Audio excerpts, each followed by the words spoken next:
Presiden Republik Iran Sayyid Ebrahim Raisi bereaksi atas terbunuhnya 5 anggota Korps Garda Revolusi Islam atau IRGC Iran akibat serangan udara Israel pada Sabtu 20 Januari 2024.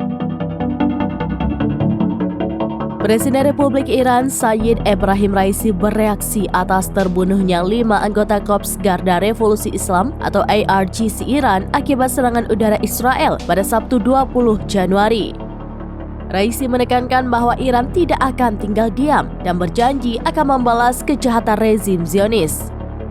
Dikutip dari Pars Today, Presiden Raisi dalam pernyataannya mengucapkan bela sungkawa atas tewasnya 5 penasihat IRGC oleh Israel.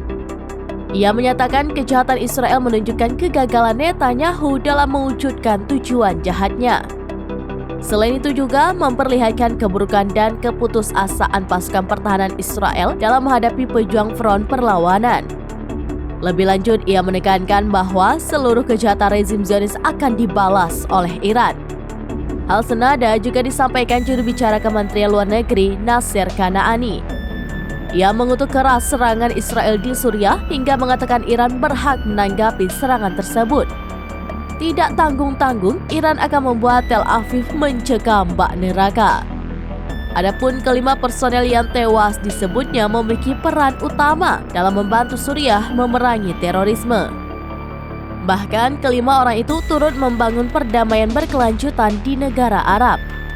Pejabat Iran juga mendesak komunitas dan organisasi internasional, khususnya Dewan Keamanan PBB, untuk mengutuk keras Israel. Demikian informasi terkini Syadaralun. Saksikan terus beragam informasi lainnya. Jawab, like, dan share seluruh akun serambinews.com. Download Tribun X sekarang. Menghadirkan lokal menjadi Indonesia.